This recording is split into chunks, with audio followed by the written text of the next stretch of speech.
যে যার মতো পার্টিতে ব্যস্ত। দিনিশ মালতী স্বামী স্ত্রী হয়, ওরা ওদের মতো পার্টি এনজয় করছে।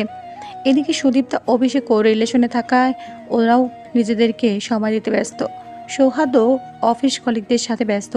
এদিকে শুধু একা পড়ে আছে লাবণ্য আর জিনিয়া। ওরা দুজন যেহেতু একে অপরকে পছন্দ করে না, তাই ওরা আলাদা আলাদা দাঁড়িয়ে আছে। হঠাৎই একটা মেয়ে এসে লাবণ্যর কাঁধে হাত রাখে। লাবণ্য ঘুরে তাকায়। ও, তুমি? আমাকে তো ভয় পাইয়ে দিয়েছিলে, তাই নাকি?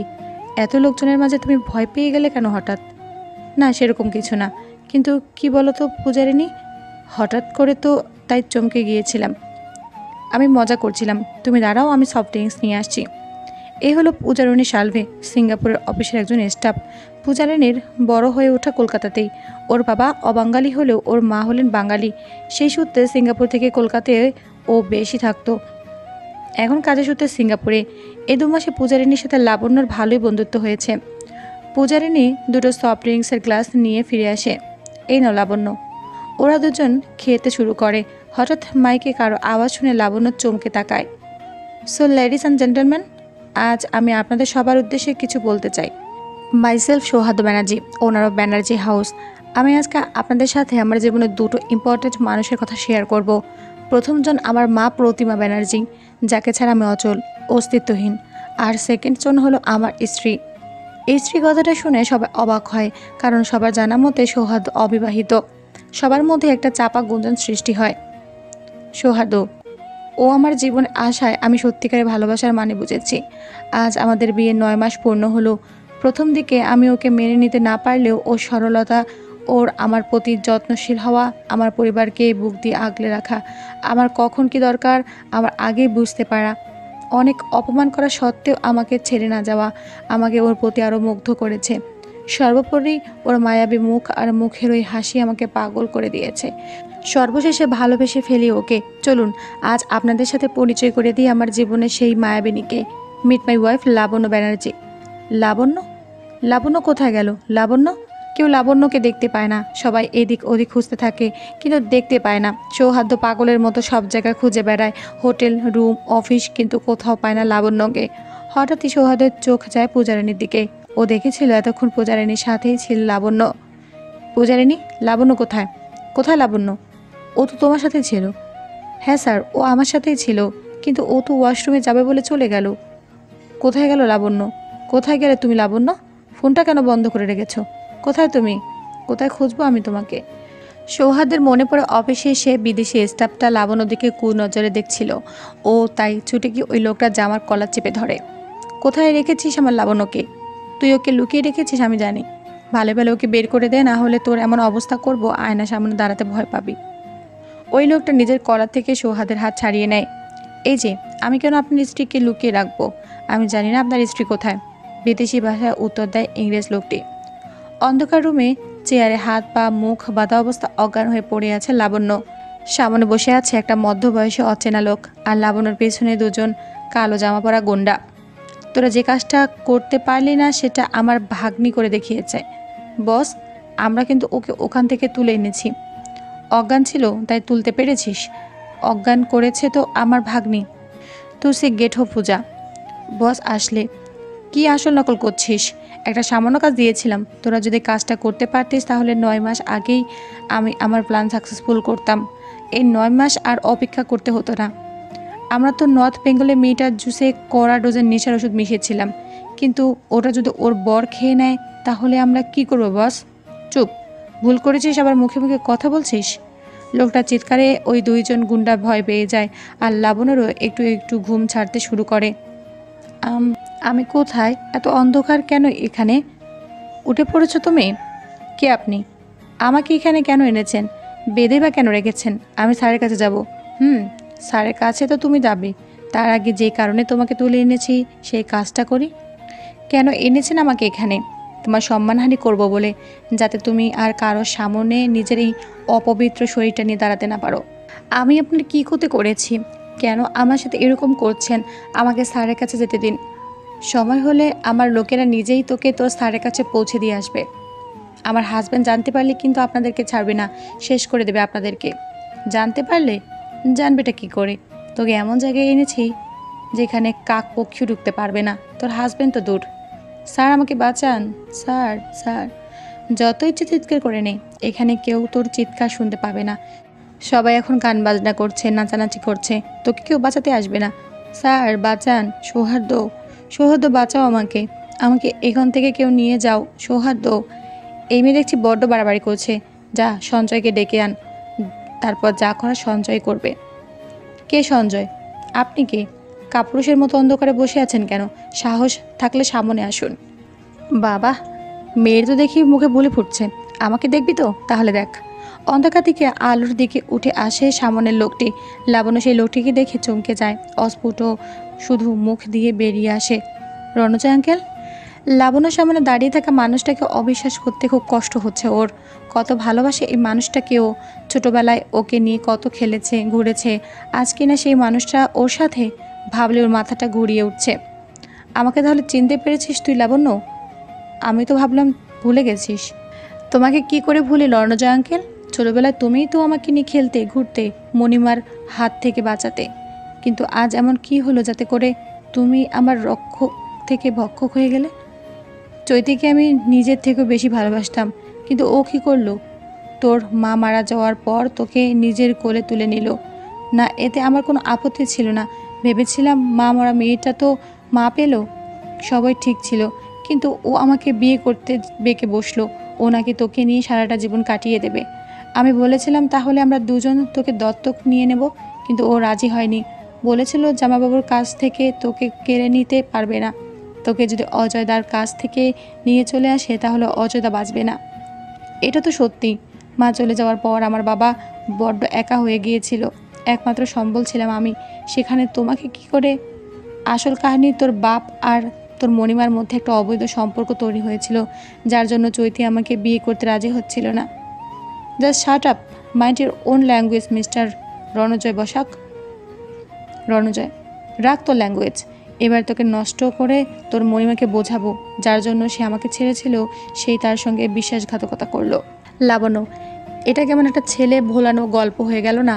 কাজটা যদি আমি নিজে করতাম তাহলে মণিমাকে এটা বলতে পারতে তুমি, কিন্তু কাজটা যখন আমি করিনি তখন কি বলবে মণিমাকে? নিজে করিসনি? তাহলে 9 মাস আগে নর্থ বেঙ্গলে তুই একটা সারা রাত তোর বসের ঘরে কি করেছিলি লাবণ্য? তুই তো সেদিন নষ্ট হয়ে গেছিস। তুমি কিভাবে? তোর সফট ড্রিঙ্কসের নেশার ঔষধ মেশাতে গিয়ে ভুল করে তোর বসের ড্রিঙ্কসে মিশিয়ে দেয় আমার লোকেরা। তোর ওপর আমার নজর অনেক আগে থেকেই লাবণ্য। এবার বল, কি করছিলি তোর বসের রুমে? ফষ্টি নষ্টি করছিলি নাকি? তোর মণিমাকে সেসব বলি? না না, নে সঞ্চয়, তোর কাজ শুরু কর। না, একদম কাছে আসবেন না আমার। রণজয় আঙ্কেল ওকে বারণ করে। তুমি আমাকে দত্তক নিয়ে নিজের মেয়ের পরিচয় দিতে চেয়েছিলে, তাহলে এই মেয়ের সাথেই এরকম করো না, বাঁচাও আমাকে। মেয়ে? হাসালি, তোর জন্য আমি আমার চৈতিকে হারিয়েছি, আর তোকে আমি মেয়ে মনে করব? সঞ্জয়, তুই তোর কাজ শুরু কর। লাবণ্য, আমি কিন্তু চিৎকার করব। কেউ আছো? বাঁচাও আমাকে, হেল্প। যত ইচ্ছে চিৎকার করে নে, কেউ আসবে না। এখন আমি তোকে। লাবণ্য, আমাকে বাঁচাও। সৌহার্দ্য, কোথায় তুমি? বাঁচাও তোমার লাবণ্যকে। সঞ্জয় লাবণ্য শাড়ির আঁচল সরাতে যাবে, ঠিক তখনই পেছন থেকে একজন সঞ্জয়ের কান বরাবর জোরে একটা ঘুষি মারে। সঞ্জয় মাটিতে লুটিয়ে পড়ে। সৌহার্দ্য। লাবণ্য আর কিছু ভাবতে পারে না, অজ্ঞান হয়ে ওখানে লুটিয়ে পড়ে যায়। সৌহার্দ্য লাবণ্যর মাথাটা নিজের কোলে নিয়ে বসে। Arrest them officer.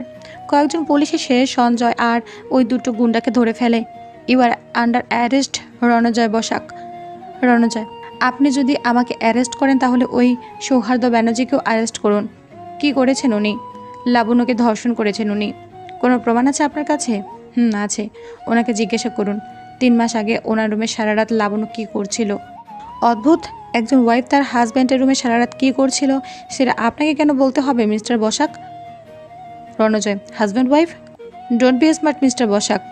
একটু আগে আপনারা লাবণ্য মধ্যকার সমস্ত কথোপকথন আমরা রেকর্ড করে ফেলেছি, আর আপনার ভাগ্নি পূজারিনীও আমাদের স্টেটমেন্ট দিয়েছে। পূজা? উনি এখন পুলিশ হেফাজতে। সৌহার্দ্য লাবণ্যর দায়িত্ব সুদীপ্তাকে দিয়ে রণজয়ের কাছে যায়। আপনার লজ্জা করে না মেয়ের বয়সে একটা মেয়ের সাথে এরকম নোংরা খেলা খেলতে? একটা মেয়ে কত ভালোবাসে আপনাকে। ছি, ভাগ্যিস ওর ডাক আমার কানে এসেছিল, না হলে তো আপনি আমার লাবুকে। ছি, ভাগ্যিস আপনি আমার থেকে বয়সে বড়, না হলে আপনাকেও দেখিয়ে দিতাম। এই সৌহার্দ্য ব্যানার্জি কী জিনিস? সৌহার্দের কলিজায় হাত দেওয়ার চেষ্টা যে করবে তাকে মাটিতে পুঁতে ফেলতে পিছু পা হবে না। ক্লাম ডাউন মিস্টার ব্যানার্জি, আমরা দেখছি। এই লোকটা যেন ফাঁসি হয় তার সমস্ত ব্যবস্থা আপনারা করুন। তবে ম্যাডাম কিন্তু খুব সাহসী। ওরকম পরিস্থিতিতে ঠান্ডা মাথায় আমাদের ইশারায় এই লোকটার পেটে থেকে কথা বের করা কিন্তু খুব একটা সহজ কাজ নয়। আপনি এখন ম্যাডামকে নিয়ে ঘরে যান, উনি অসুস্থ, ট্রিটমেন্ট করান। আপনাদের অনেক ধন্যবাদ। আপনারা যদি ঠিকমতো না আসতেন। এটা আমাদের ডিউটি মিস্টার ব্যানার্জি, ভালো থাকবেন। কনস্টেবলদের উদ্দেশ্যে, সবাইকে গাড়িতে তোলো।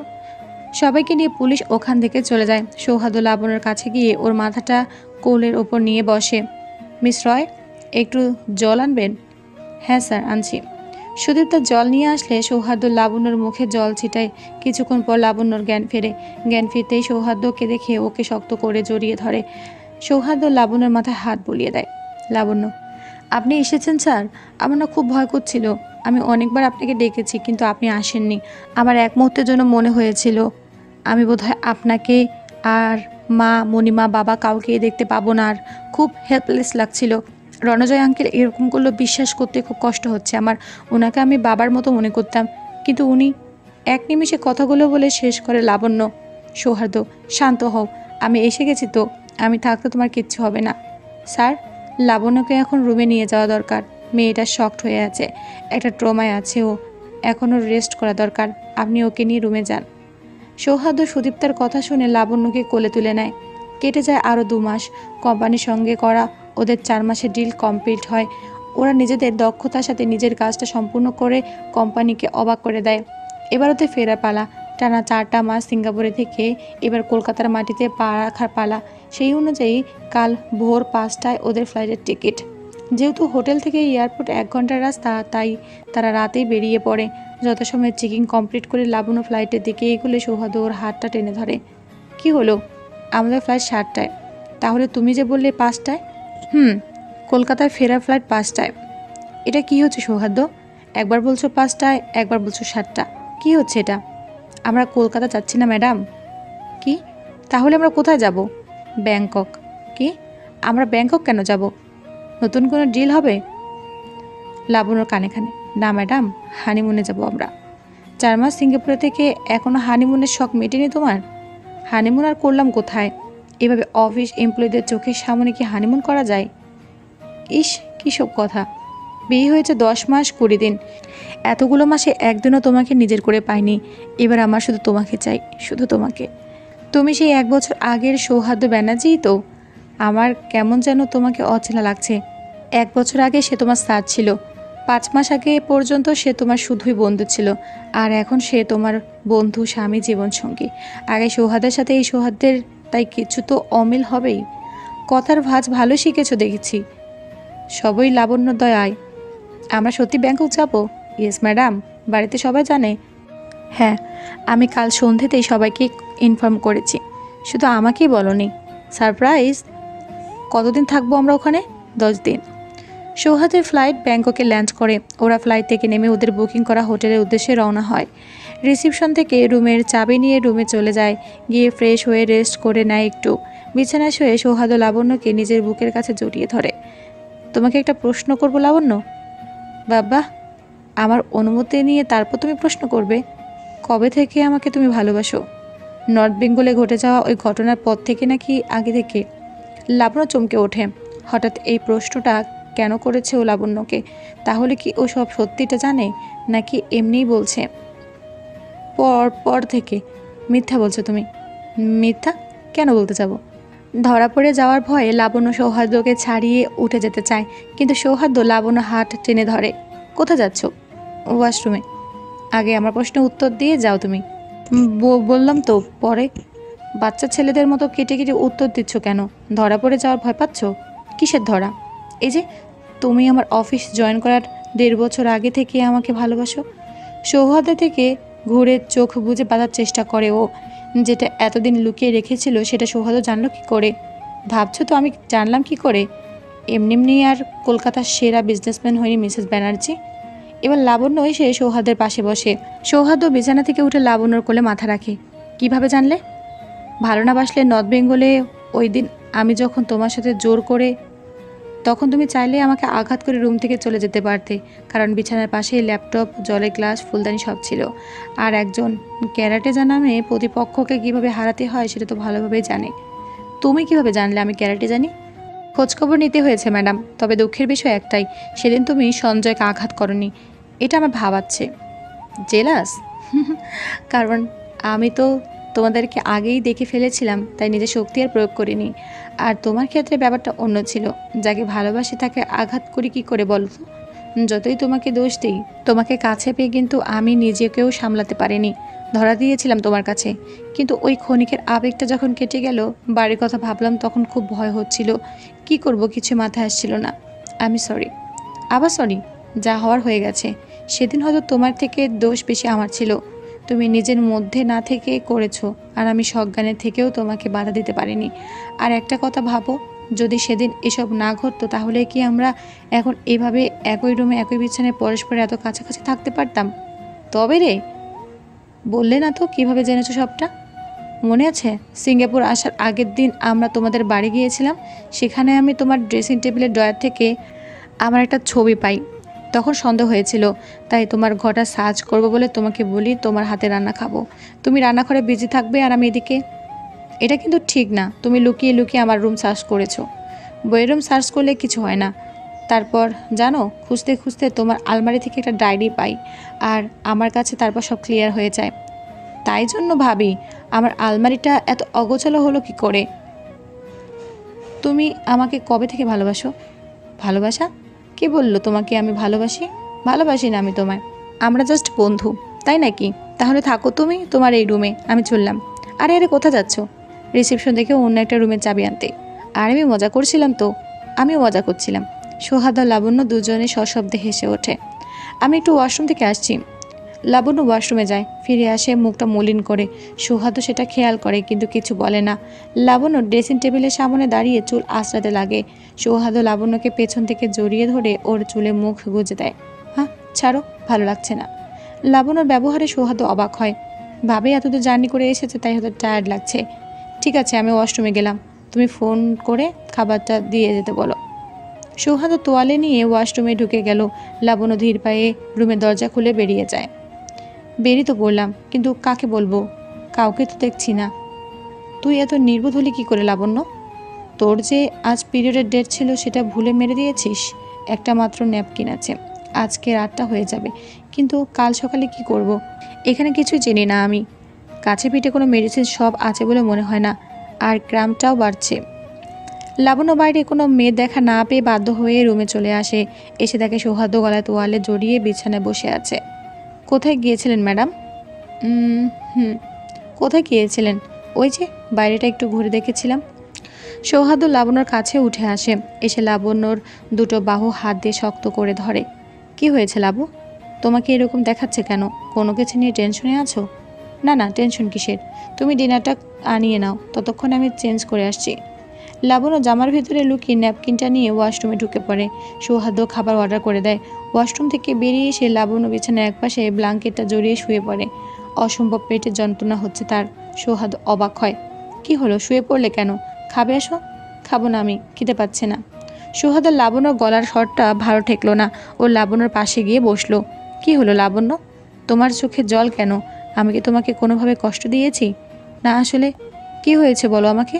তোমার কোথাও সমস্যা হচ্ছে? খুব পেটে যন্ত্রণা হচ্ছে আমার, মনে হচ্ছে এক্ষুনি মরে যাব আমি। চুপ, একদম চুপ, এই কথাটা একদম মুখে আনবে না। পিরিয়ড হয়েছে? লাবণ্য কিছু বলে না, শুধু মাথা নাড়ে। সৌহার্দ্য রিসেপশনে ফোন করে একটা হট ওয়াটার ব্যাগ দিয়ে যেতে বলে। কিছুক্ষণের মধ্যে দিয়েও যায়। সৌহার্দ্য ব্যাগটা নিয়ে লাবণ্যের পেটে গরম সেঁক দিতে থাকে।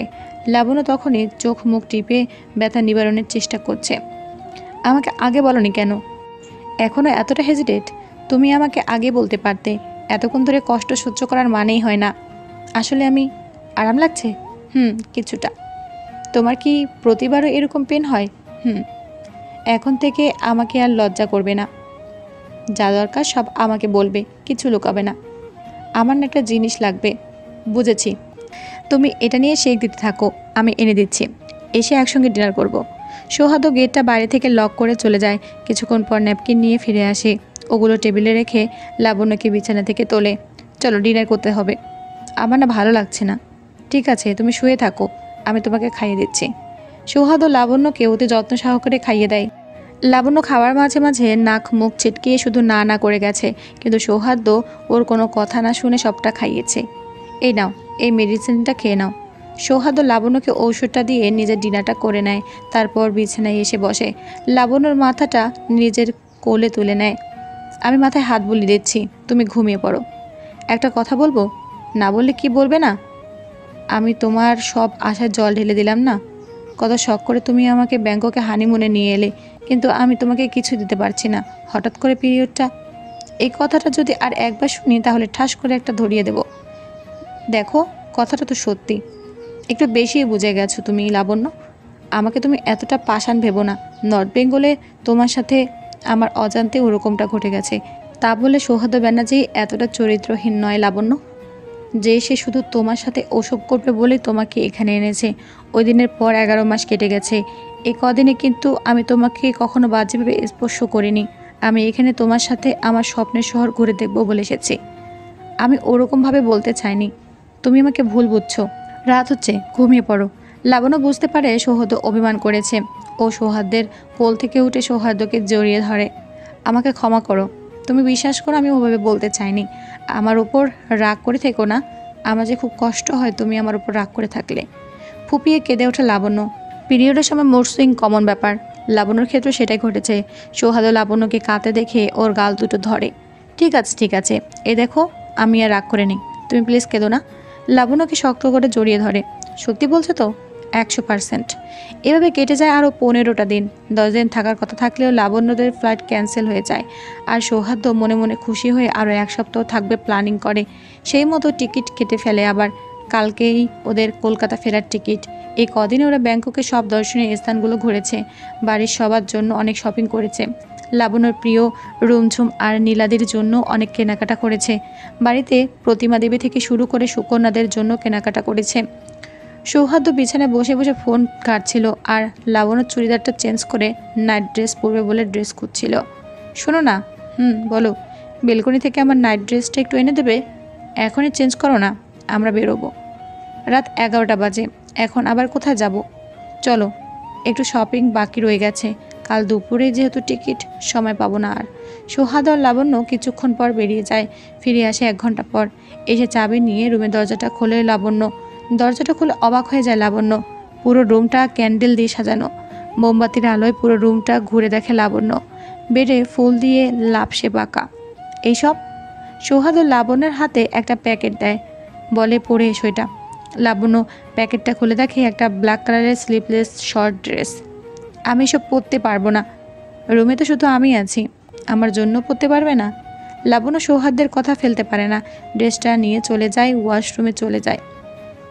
কিছুক্ষণ পর বেরিয়ে আসে ওয়াশরুম থেকে। হাঁটুর উপরে থাকা জামাটা অযথাই নিচের দিকে টেনে নামাতে ব্যর্থ হয় লাবণ্য। সৌহার্দ্যের বিছানায় বসে ফোন টিপছিল। লাবণ্যকে আসতে দেখে ওকে ধরে এনে ওর সামনে দাঁড় করাই। তারপর ড্রয়ার থেকে একটা গোলাপ ফুল এনে লাবণ্যর সামনে হাঁটু মুড়ে বসে। দেখো, তুমি হয়তো আমাকে চেনো, এটাও জানো যে আমি আর 5টা লোকের মতো ওরকমভাবে প্রপোজ করতে পারি না। তাই আমি আমার মতো করে চেষ্টা করছি। সৌহার্দ্যের কথা শুনে লাবণ্য হাসবে না কাঁদবে তার কিনারা খুঁজে পায় না। ভালোবাসি, ভালোবাসি, ভালোবাসি। কবে কখন কোথায় জানি না, তবে ভীষণ ভালোবাসি। তুমি কি আমার 11টা সন্তানের মা হবে? এতক্ষণ লাবণ্য চুপচাপ শুনছিল, কিন্তু শেষের কথাটা শুনে লাফিয়ে দূরে চলে যায়। কটা বাচ্চা? মাত্র 11টা। রক্ষে করো আমায়। আমি তোমার প্রপোজাল একসেপ্ট করতে পারছি না। যদি বলো 2টো থেকে 3টে তাহলে ভেবে দেখতে পারি। ঠিক আছে, ঠিক আছে, 3টে। আচ্ছা, 11টা বাচ্চা নিয়ে তুমি কি করবে? সৌহার্দ্য লাবণ্যকে একটানে নিজের বুকে এনে ফেলে। লাবণ্য শরীর দিয়ে একটা শীতল স্রোত বইতে থাকে। ক্রমশ ঘন হতে থাকে শ্বাস প্রশ্বাস। সৌহার্দ্য লাবণ্য চুলে স্লাইড করতে করতে বলে, সবাইকে বোঝাতে হবে না সৌহার্দ্য ব্যানার্জি তার মিসেসকে কতটা ভালোবাসে। লাবণ্য সৌহার্দ্যকে সরিয়ে দূরে চলে আসে। এসে জোরে জোরে শ্বাস নিতে থাকে। সৌহার্দ্য লাবণ্যের পিছনে এসে ওর হাত বরাবর হাত দিয়ে কোমরটা জড়িয়ে ধরে। লাবণ্য চোখ বুজে নিজেকে কন্ট্রোল করার চেষ্টা করে। সৌহার্দ্যের অবাধ্য হাত এখন লাবণ্য সারা শরীরে বিচরণ করছে। লাবণ্য উত্তেজনা শরীরের দিকে না ঘুরিয়ে হাতটা পেছনে নিয়ে গিয়ে ওর মাথায় চুল খামচে ধরে। সৌহার্দ্য দেরি না করে লাবণ্যকে কোলে তুলে নেয়, তারপর বিছানায় গিয়ে শুইয়ে দেয়। চুম্বনে চুম্বনে ভরিয়ে দিতে থাকে লাবণ্যকে। লাবণ্য সরে যেতে চাইলে আবার টেনে আনে ওকে। একসময় মিশে যায় একে অপরের মাঝে। নদী আর সমুদ্র এসে মোহনায় মিলিত হয়। কেটে গেছে আরও 1 মাস। কাল লাবণ্য আর সৌহার্দ্যের প্রথম বিবাহবার্ষিকী, আর সাথে লাবণ্যর জন্মদিন। এখন 11টা বাজে। আজ সৌহার্দ্য তার কোন এক বন্ধুর বিয়েতে গেছে, তাই এখনও ফেরেনি। তবে এদিকে লাবণ্য সুবিধাও হয়। সৌহার্দ্যকে সারপ্রাইজ দেবে বলে সারা ঘর সাজিয়েছে ছোটোখাটো মোমবাতি, আলো আর ফুল দিয়ে। একটা কেক নিয়ে সোফায় বসে অপেক্ষা করতে করতে ঘুমিয়ে যায় লাবণ্য। সৌহার্দ্য বাড়ি ফেরে রাত 12:30টার সময়। গাড়ি শব্দ পেয়ে ঘুম ভেঙে যায় লাবণ্যর। ও একটু সতর্ক হয়ে বসে। সৌহার্দ্য রুমে ঢুকতেই ছুটে গিয়ে জড়িয়ে ধরে সৌহার্দ্যকে। লাবণ্য সৌহার্দ্যর কানে কানে বলে, শুভ বিবাহবার্ষিকী।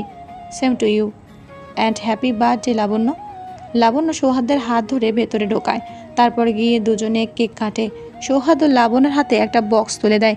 লাবণ্য খুলে দেখে একটা চাবি। তোমার বার্থডে গিফট, তোমার শখের স্কুটি। তোমার জন্য আমি কিছু এনেছি। বিছানার নিচ থেকে একটা ফাইল বের করে আনে। প্রথমে ওদের বিয়ের এগ্রিমেন্টের কাগজটা বের করে। এই কাগজটা আর কোনো দরকার নেই, তাই আমি ছিঁড়ে ফেলছি। লাবণ্য কাগজটা ছিঁড়তে যাবে, ঠিক তখনই সৌহার্দ্যটা কেড়ে নেয়। এখনই তো সময় এসেছে এই কাগজে চোখ বোলানোর। মানে 1 বছরের এগ্রিমেন্ট আজও শেষ হচ্ছে আমাদের। এরপর আমাদের মধ্যে শুধুই বন্ধুত্বের সম্পর্ক থাকবে। উফ, তুমি আজকের দিনও মজা করবে? আমি কোনো মজা করছি না লাবণ্য, আই এম সিরিয়াস। আমি তোমাকে এই মিথ্যে সম্পর্কে আর জড়িয়ে রাখবো না লাবণ্য। আজ থেকে তোমার মুক্তি। কিছুদিন পর আমার বিয়ে ঋতাভরির সাথে। লাবণ্যর মাথায় যেন আকাশ ভেঙে পড়ে। কি বলছে কি এটা সৌহার্দ্য? লাবণ্য সৌহার্দ্যকে কিছু বলতে যাবে দেখে সৌহার্দ্য ওয়াশরুমে চলে গেছে। মেঝেতে ধপ করে বসে পড়ে লাবণ্য, পেটে হাত রেখে বলে,